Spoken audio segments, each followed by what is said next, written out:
relacionado à cadeia montanhosa, no nosso caso, a Cordilheira dos Andes. Se vocês quiserem escrever aqui, ó, façam uma seta e escrevam Andes, tá? A Cordilheira dos Andes, para vocês lembrarem que o clima de altitude está relacionado à cadeia montanhosa. Pode continuar?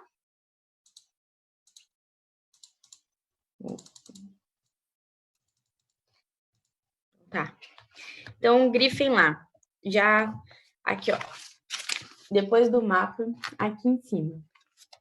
Vocês têm lá, associando a distribuição das terras, aí vai lá para baixo, 2 regiões americanas. Então, a gente vai classificar em 2 regiões americanas. O clima de montanhas, na região andina, que é a Cordilheira dos Andes, mais especificamente nas áreas de altiplanos e níveis mais altos, com neve permanente. Então, quanto maior a altitude, menor a temperatura. Por isso é conhecido como clima de altitude, tá?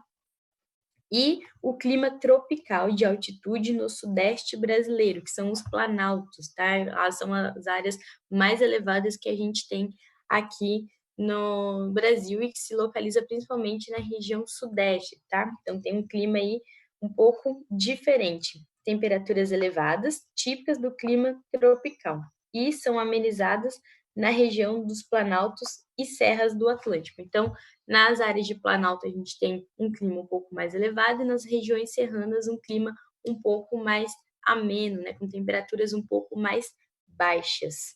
E a Cordilheira dos Andes com neve constantemente no seu topo. Agora, quanto ao relevo. Um exemplo que eu posso dar é aqui na Bahia. A gente tem o litoral. Saindo do litoral, a gente vai passar pela zona da mata, depois a gente tem o sertão, a caatinga, e para cá a gente tem o cerrado, né, que é onde nós estamos. As nuvens que se formam no litoral, elas não conseguem passar uma barreira natural, que é uma barreira orográfica, é o relevo, tá? Um relevo de altitude que tem ali no litoral baiano, tá? Então, as nuvens que se formam no litoral desse lado, elas não têm força suficiente para passar aí dessa barreira orográfica, essa barreira natural aí que é o relevo, e chegar no sertão nordestino. Por isso que o lado do sertão ele é extremamente seco, tá? A umidade ela só se concentra praticamente no litoral. Então, e ela não consegue ultrapassar essa barreira. E a influência que vem da região norte para cá, ela também não tem força suficiente para chegar no sertão nordestino, por isso que ele é tão seco, tá? Então ele tem várias barreiras e o relevo é um principal ali, porque o sertão nordestino está do lado do litoral, mas as nuvens que se formam ali, elas não têm força para ultrapassar essa barreira, e por isso que um dos fatores que determina também aí o clima é o relevo, tá? Grifem aí, um fator determinante do clima, pois as regiões de maior altitude podem barrar a penetração da umidade contida numa massa de ar. É exatamente o que acontece aqui na Bahia, tá? Então, a gente tem essa barreira orográfica. Aí ele coloca como exemplo a aridez no oeste dos Estados Unidos e a semiaridez aqui no Nordeste brasileiro, tá? Aí ele coloca lá embaixo que é influenciado pelas montanhas rochosas e pela cadeia da costa dos Estados Unidos e pelo relevo de chapadas, que é o nosso caso, tá? No Brasil, principalmente aqui no sertão nordestino, esses relevos de chapada é chamado de barreira orográfica, tá? Então não deixa as nuvens úmidas aí passarem para o sertão nordestino. Por isso que é uma área muito seca, com poucos rios e que fica sem chover anos e anos, tá bom? E aí a gente tem as correntes marítimas. Grifem aí. Ação sobre o clima continental pode ser traduzida da seguinte forma: uma corrente marítima tangencia o litoral de uma determinada região, tá? Então, olha só, acompanhem as setinhas aqui do mapa das correntes marítimas, tá? A gente tem bastante influência da corrente marítima mais quente, né, que é as setinhas em vermelhas.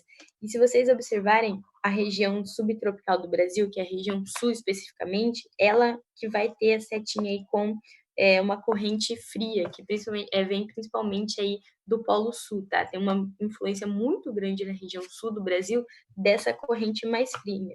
Enquanto o restante do nosso país, ele vai ter a influência, então, das setinhas vermelhas aqui de correntes quentes, principalmente em relação à linha do Equador, essa zona tropical aqui, intertropical, tá? E na região sudeste a gente tem uma forte influência das correntes frias, tá bom? Que vai influenciar aí nas temperaturas que a gente tem ao longo das Américas, né? Principalmente aqui no Brasil a gente tem uma certa diferença entre região nordeste, norte e sul, tá? Pela influência das correntes marítimas.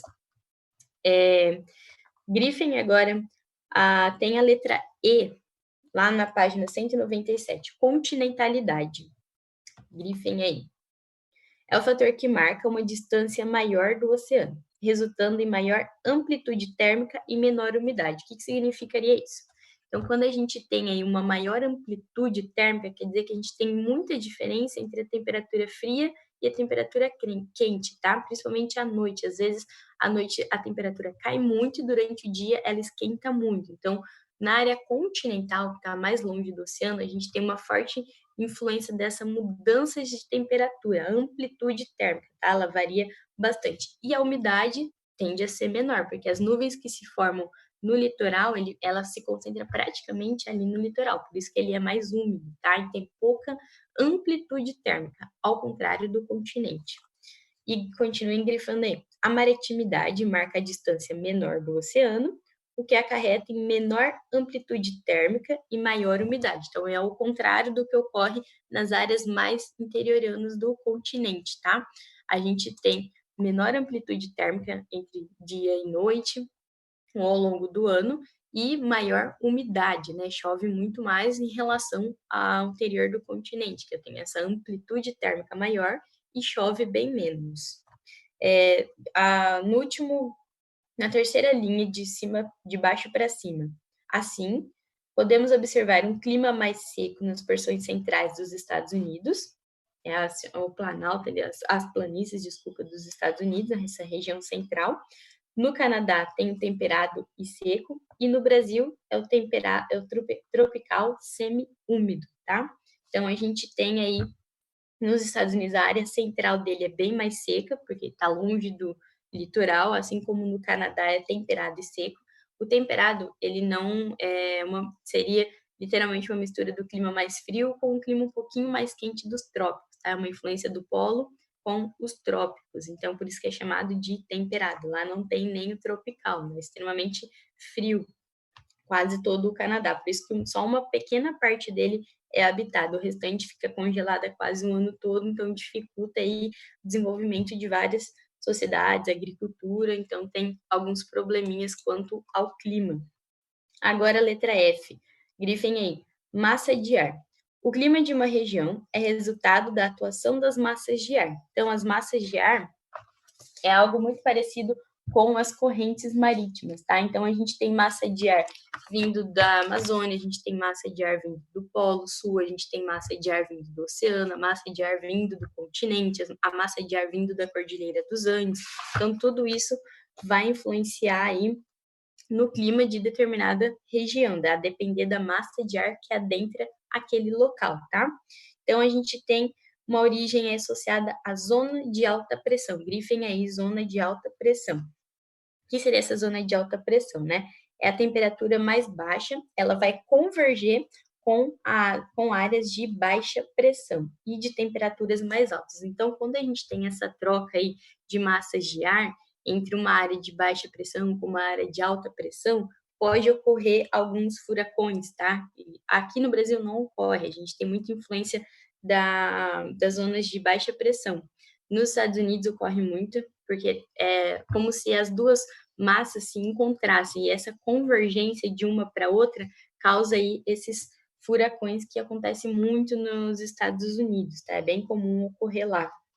Então, essa convergência entre alta pressão e baixa pressão. Aqui a gente praticamente só predomina aí a baixa pressão em determinados períodos e depois a alta pressão. A gente não tem a convergência de massas de ar, tá? Por isso que aqui não tem furacão no Brasil. Então, a gente não tem essa convergência, essa troca aí entre alta e baixa pressão. Por isso que tem nos Estados Unidos. Depois vocês têm o item 2 aí, características dos principais climas da América. Então, ele tem clima temperado frio, temperado continental, tropical, equatorial, os áridos e os semiáridos. Vamos para a página 198, a gente vai analisar esse mapa aqui, ó. Então, esse mapa aí é o mapa de clima das Américas, né? Tem aí a influência das correntes, corrente azul é fria, corrente vermelha é quente. Então, a gente tem influência aí de várias correntes atuando principalmente no litoral, tá? Então, no norte, América do Norte, a gente tem ali influência do Polo Norte, né? O glacial ártico. Então, clima polar extremamente frio, temperaturas muito baixas, né? Inverno muito rigoroso. E ele pega parte do Canadá. Por isso que eu falei, Canadá, ele só é habitado em uma pequena parte dele, que é a fronteira com os Estados Unidos, porque o restante do país, ele fica extremamente congelado. Então, dificulta aí a agricultura, dificulta até a morar, então, questão de habitação, né? Então, o Canadá aí, ele tem o clima temperado frio continental e o polar, então são temperaturas extremamente baixas.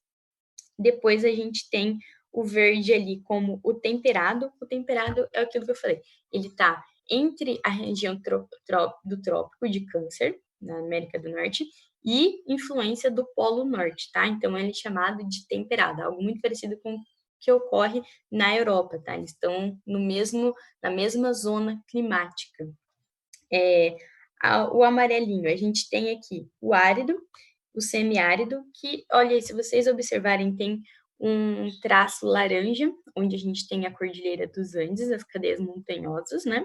E entre esse laranja, a gente tem o árido e semiárido. Por quê? Porque a cordilheira, ela funciona, então, como uma barreira dessas massas, aí tanto a fria como a quente, de adentrar o continente. Então, a gente tem aí o deserto do Atacama, por exemplo, tá?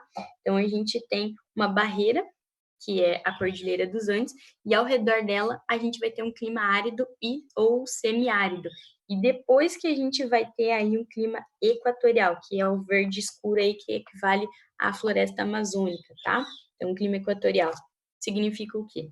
Chove constantemente, temperaturas elevadas. Ele está na zona térmica aí mais quente que a gente tem do planeta Terra. Olha aqui, a linha do Equador, tá?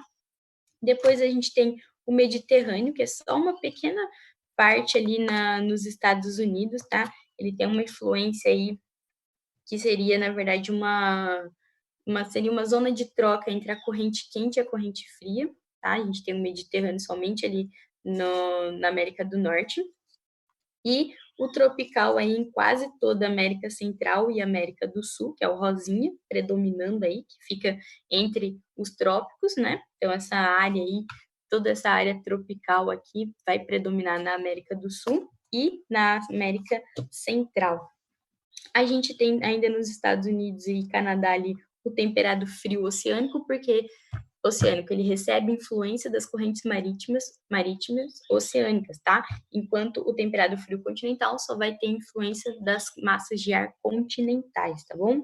Então, em questão de clima, a América do Sul, ela vai ter praticamente todos. Por quê? Porque ela está passando por todas essas zonas climáticas que a gente tem no globo. Ela vai se estender do Polo Norte ao Polo Sul. Então, ela passa pelas regiões dos trópicos e passa pela linha do Equador. Por isso, essa variedade aí de climas nas Américas, tá? Do norte ao sul. E isso automaticamente vai influenciar no tipo de vegetação, tá? Então, a vegetação, assim como o clima, ela muda de acordo com a latitude e altitude. Então, a gente precisa entender essa primeira parte, que é o como está distribuído o clima na América, tá? Somente esse mapinha, para a gente entender como vai estar distribuída a vegetação também. Vamos lá para a página 203. Deixa eu colocar aqui. Agora, a página 203, que é sobre as formações vegetais que a gente tem aí na América, tá? Então, a gente entendeu o clima, por quê? Ela vai influenciar diretamente no tipo de vegetação que a gente vai ter, tá? Então, se eu tenho aí uma diversidade de clima nas Américas, obviamente eu vou ter uma diversidade de vegetação, de espécies, né? principalmente na área tropical. A floresta amazônica, ela tem muitas espécies, ela é riquíssima em fauna e flora, e nem metade foi catalogada até hoje, né? Então, tem muita espécie que a gente nem conhece ainda, né? Um dia conheceremos aí as futuras espécies. Tem muita pesquisa sendo desenvolvida na Amazônia, é uma floresta extremamente rica no sentido de bioma, e tanto espécies vegetais como de animais e insetos nem estão catalogadas. Eu vi uma pesquisa falando que tem só 10% das espécies na Amazônia catalogada. Pra vocês verem como a diversidade é muito grande, né, nessa floresta. Então, a gente tem aqui, só para a gente se localizar, né, com o mapinha aí. Então, a gente tem essa diversidade aí da América do Norte em relação às Américas em relação ao clima. Ela vai desde o Polo Norte até o Polo Sul, passando então por todas as zonas climáticas aí do globo. Aqui, só para relembrar, foi aula passada, os relevos, né? O clima de altitude, aqui.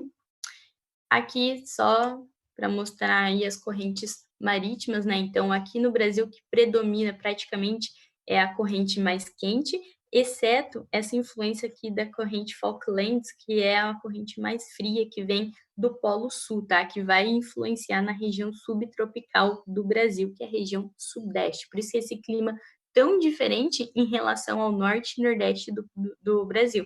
A região sul e sudeste tem uma forte influência dessa corrente aqui que vem do Polo Sul, que é a Falkland, tá? Então, no geral, o que predomina aqui é a corrente quente, né? Somos um país tropical.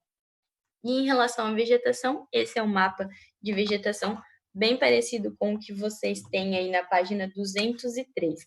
Então, para cada clima que a gente tem, a gente vai ter uma vegetação, tá? Aqui o mapa de clima e aí na tela para vocês o mapa de vegetação. Então, o clima está altamente relacionado com o tipo de vegetação. Então, agora a gente vai ver uma por uma, tá bom? Então, ó, olha aqui, a gente tem a tundra. Ah, a tundra eu tenho onde? Nas áreas polares, nas áreas mais frias. O temperado frio aqui do Canadá, eu tenho a taiga. Depois aqui nessa região central dos Estados Unidos, onde o clima é um pouquinho mais quente e seco, tem as pradarias, que é algo muito parecido com o que a gente tem aqui no nosso cerrado, tá? O pampa a gente tem na região sul do Brasil, que é uma vegetação característica de climas mais frios, tá bom? E a caatinga são características de clima seco. Então, tudo está relacionado ao tipo de clima, tá bom? Então, ó, vamos lá. América, domínio polar. O domínio da tundra. Tem aí a tundra para vocês, o item 2. Podem grifar aí. Ao norte da América, Oceano Glacial Ártico, um clima polar muito frio. Então, a característica da tundra é essa, um clima polar muito frio. Ambiente conhecido como tundra. Os solos estão permanentemente congelados a partir de uma certa profundidade, mesmo no verão. Então, a tundra, a gente tem um congelamento do solo mesmo em épocas de verão, tá? E grifem lá, as plantas são de tamanho reduzido, constituídas por líquens, que são musgos e fungos, tá? Que se originam em locais muito úmidos, né? Como fica constantemente congelado, ele fica úmido. E são arbustos bem pequenininhos, tá? Uma vegetação aí rasteira aqui, ó, só para mostrar para vocês onde está a tundra, tá vendo? Toda essa área aqui é constantemente congelada, tem muita influência aí do Polo Norte, tá? Então aqui a vegetação ela é praticamente rasteira, super baixa, vive congelada até mesmo no verão, tá bom? Então essa é a tundra. Agora a floresta de coníferas, o 3. Ainda ao norte, numa faixa de climas temperados, frios, que permeiam o centro-norte do Canadá. Então aqui eu tenho aí a floresta boreal ou a taiga, tá? A floresta de coníferas nessa parte aqui, ó, do Canadá, tá bom? Então, trata-se da floresta de taiga canadense. Então, ela é bem conhecida como a floresta de taiga canadense. Vira a página 204. ela se desenvolve num ambiente que apresenta um longo inverno escuro, muito frio e com grande volume de neve. Então, para ocorrer o desenvolvimento desse tipo de vegetação, que é a taiga, precisa ter um inverno rigoroso, escuro, esse sentido de escuro é porque não tem tanta interferência da luz solar, tá? Como hoje, por exemplo, está um pouquinho nublado, né? Algo similar a isso, só que mais nublado ainda, né? Com menos interferência da luz solar, tá? Muito frio e com grande volume de neve. Então, é aqui que se desenvolve a taiga. Aqui, ó. Então, o domínio da taiga é uma floresta boreal de coníferas, a localização dela, ó, principalmente no Canadá. Floresta temperada, homogênea e aberta, a madeira tem valor comercial, por exemplo, a celulose para fazer o papel, né? O clima temperado, frio e frio de montanha. E aqui é o tipo de solo que tem ali. Não, esse solo ele é muito pobre, muito ácido, e não dá para cultivar agricultura nele, tá? Por isso que em questão econômica, o valor comercial tem valor aí a extração da madeira para celulose e o papel principalmente, tá? E agora o ponto 4. Floresta caducifólia de clima temperado. Então, o que são as florestas temperadas? Vamos grifar aí. Tanto na costa leste quanto na oeste da América do Norte, bem como no extremo sudoeste da América do Sul, no Chile, por exemplo, extensas áreas dominadas por florestas temperadas. Vou voltar aqui no mapa. Ó. Então, aqui a gente tem as florestas temperadas, tá? Tanto na América do Norte como aqui na América do Sul, tá? A gente tem a temperada subtropical e aqui próximo ao Chile. Aqui. Então, ela vai possuir as 4 estações do ano bem definidas, maior diversificação de espécies. Então, como o clima é um pouco mais diversificado, ele não é tão frio, mas também não é tão quente, começa aí começa a permitir então essa diversidade de espécies, né? Muito diferente da taiga, que vocês viram, que é o do clima polar, e da tundra, que eu não tenho tanta diversidade de espécies assim, porque o clima é muito frio, então não tem essa diversidade como tem no temperado e assim como tem no equatorial tropical, tá? Então a gente tem aí como destaque os Estados Unidos, a Argentina e o sul do Brasil, e a vegetação a gente chama de caducifólias, tá? Que perdem as folhas durante o outono e o início de inverno. Aqui no Brasil é muito comum a gente chamar de floresta de araucária, tá? Essas zonas temperadas aí. Ela é característica de clima frio, então tem o inverno rigoroso no sul do Brasil, assim como tem o inverno rigoroso na Argentina e nos Estados Unidos. Então permite aí o desenvolvimento da araucária, que é o pinheiro. Vocês já ouviram falar do pinhão? Paraná, a gente come muito pinhão, que vem dessa árvore aqui, que é a araucária, né? O símbolo do sul do Brasil é a araucária. Grifem aí então, embaixo da foto onde tem a floresta temperada, grifem lá. Essas formações desenvolvem-se em ambientes úmidos, regiões são atingidas por ventos litorâneos carregadas de umidade. Então, além do clima frio, também tem uma certa influência da umidade que vem do oceano, tá? Olha aqui a localização. É aqui na região sul do Brasil e parte da Argentina e aqui nos Estados Unidos, tá? Continuando aí. Mesmo lá, agora aqui, na parte de cima da página.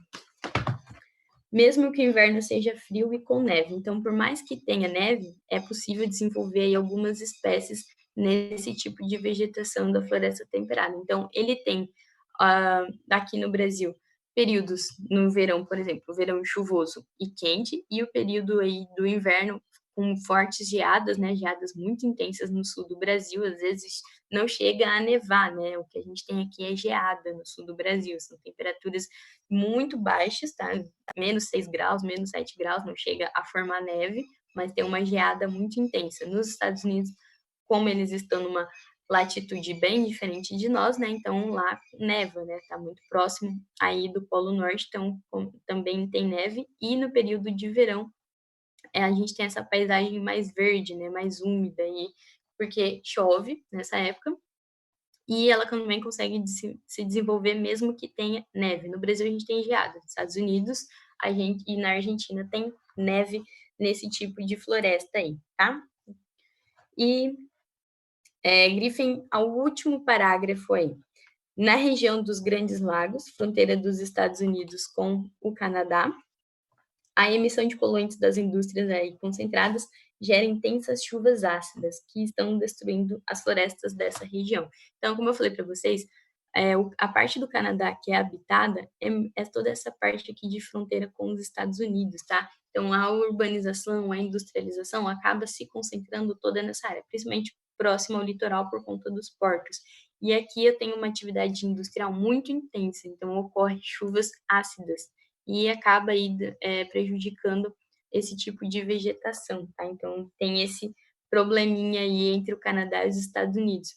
Devido ao Canadá, grande parte dele viver congelada praticamente o ano todo, e só essa parte de clima temperado aqui ser possível desenvolver uma agricultura, de se desenvolver a sociedade, eu tenho essa intensa industrialização e urbanização aqui que acaba degradando essas florestas temperadas, né? A chuva ácida, ela acaba com o pH do solo, ela acaba com a vegetação, então ela começa a ter dificuldade de se desenvolver aqui nessa área, tá? Agora o ponto 5, vegetação de montanhas e desertos mediterrâneos. Então, grifem lá.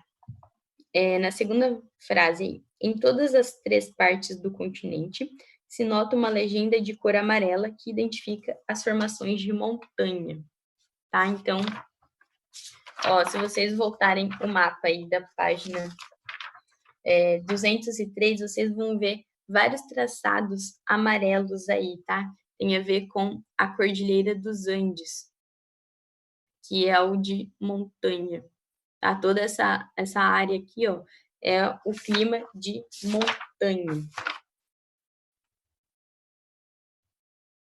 Já volto lá. Então, ó, grifem aí. Montanhas rochosas no Canadá e nos Estados Unidos, as Sierras Madres no México, que nós vimos semana passada, na América Central, e a Cordilheira dos Andes aqui na América do Sul. Então, a gente tem um clima, por mais que ela passe pelas zonas tropical e intertropical, ela tem neve constantemente no topo, porque quanto maior a altitude, menor a temperatura, tá? Então, é um clima totalmente diferente do que tem no restante aqui do continente. Então, são áreas montanhosas, são constituídas por formações rasteiras pobres, tá? A vegetação é rasteira, praticamente não se desenvolve muita vegetação lá, tá? Pela característica do clima e por ser uma área aí de montanhas rochosas, né? Eu tenho muita rocha ainda, não tem o solo desenvolvido, só tenho rocha, tá?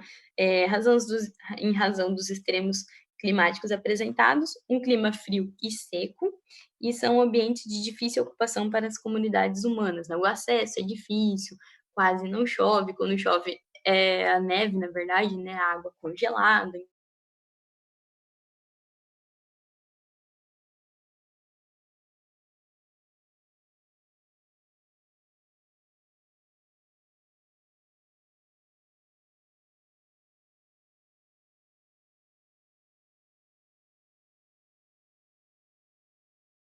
Mediterrânea, tá? Ela só ocupa um pequeno espacinho, cadê? Aqui. Ela fica praticamente concentrada aqui nesse lado dos Estados Unidos, tá? É algo muito parecido com o Mediterrâneo na Europa. Então, podem grifar aí que a América é a vegetação mediterrânea, semelhante aos manquis e garrigues que tem no sul da Europa. Aqui, ó. Então, está praticamente localizada só na Califórnia ali e uma parte do Vale Central do Chile, tá? Então, esse clima mediterrâneo e a floresta mediterrânea, ela é muito específica desses 2 lugares, tá? Ela ocorre em pequenas partes das Américas. Tem uma vegetação aí arbustiva, com bastante bosque, árvores de folhas duras, e é usado muito a irrigação nessas áreas, se transforma em importantes zonas produtoras de frutas, legumes, leite e vinho. Então, ela tem uma importância econômica também, tá? Agora, formações xerófitas do Arizona. Equivale ao nosso cacto, tá? Essas formações aí xerófitas equivalem ao cacto, de área seca, tá? E extremamente quente. Então, as xirófitas, se vocês quiserem escrever aí o cacto que tem na Caatinga, principalmente, né, o que a gente tem muito aqui no Brasil. Então, ele é um extenso deserto que se estende pelo sudeste da América do Norte, incluindo os Estados Unidos, o México, né, o deserto do Arizona e o Atacama, no Chile. Então, essas formações xerófilas, que envolvem a Patagônia na Argentina e na região do Brasil, equivale ao nosso semiárido, tá? São os nossos cactos, essa vegetação de xerófila. Então, são ambientes aí seco e quente, que chove muito pouco ao longo do ano ou não chove praticamente nada. E no ponto 6, a gente tem a vegetação de herbácea, que é a pradaria. Pradaria ou estepes. A gente vai ter muito aqui na região sul do Brasil, tá? Ocorre muito aqui. Seria os Pampas na Argentina, né? E a região sul do Brasil ocorre a pradaria e estepes. São áreas um pouco mais úmidas e também com uma temperatura mais baixa, tá? Por isso que ocorre aí na região sul do Brasil esse tipo de vegetação. E o ponto 7 tem a ver, então, com a mata tropical, esses climas mais tropicais que a gente tem, principalmente aqui no Brasil, né? Onde a gente tem a savana, a gente vai ter o cerrado aqui na Bahia, né? Então, tem a ver com o domínio aí tropical. A gente tem a floresta amazônica, floresta equatorial, por exemplo, é extremamente úmida e quente para ter esse desenvolvimento dessa mata densa, essa mata fechada, tá? O solo é extremamente pobre, com baixa fertilidade. Como chove muito, os nutrientes acabam sendo levados pela água da chuva, por isso que é um solo com baixa fertilidade. Aqui, o cerrado, né? A gente tem... o cerrado, ele é bem interessante. A própria vegetação, ela cria uma casca mais grossa, que em épocas de seca, né, que vai ocorrer as queimadas quando for natural, ele consegue se proteger. Depois que passa a queimada, vocês podem até ver isso aqui, ele começa a ter uma casca verdinha, então aquela casca queimada, a casca dela é bem grossa dessa vegetação, ela começa a sair e começa a aparecer aí uma casca mais verdezinha. Então, a própria vegetação, ela consegue aí lidar com esse ambiente, né? Então, com esse habitat aí seco e quente, tá? Então, quando a gente tem as queimadas naturais aí, o próprio cerrado se defende dessas queimadas. Isso acontece muito aqui no período seco, né? Que vai começar a partir de agora, maio.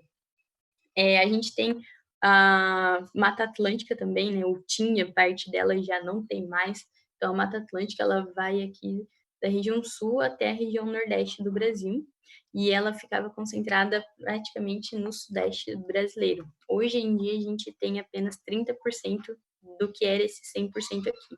Esses 30%, eles estão praticamente todos conservados na região sudeste, tá? Então, a Mata Atlântica, ela tinha uma diversidade de bioma e de fauna e flora riquíssima, mas no período da colonização, no período de urbanização, aí foi tomada e transformada em centros urbanos, tá? E sobrou alguns pontos aqui na Serra do Mar, na região sudeste, que está bem preservado, mas o restante praticamente não existe mais dessa mata.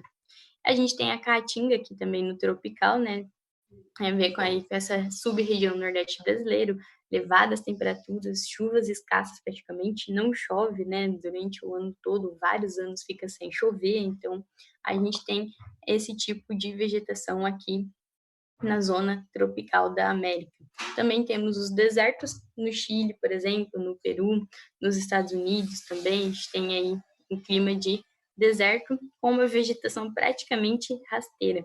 E olha aqui quando eu falei das barreiras naturais, olha aqui, eu tenho neve e ao mesmo tempo tenho deserto, porque quanto maior a altitude, menor a minha temperatura. Ok? Eu vou passar esse slide para vocês, tá? E dúvidas? Levanta a mãozinha aí que eu abro o microfone. Não? Tudo bem? É bem simples essa parte, tá? É só vocês deixarem o mapa de clima aberto e de vegetação e vocês conseguem resolver as questões. É bem simples, tá? Se vocês entenderem a questão da distribuição climática que a gente tem na América, vocês vão entender a distribuição de vegetação que a gente tem também, automaticamente influenciada, tá bom? Eu vou mandar lá no grupo as atividades que vocês vão fazer e o dia de entrega, tá bom? Beijos, até mais!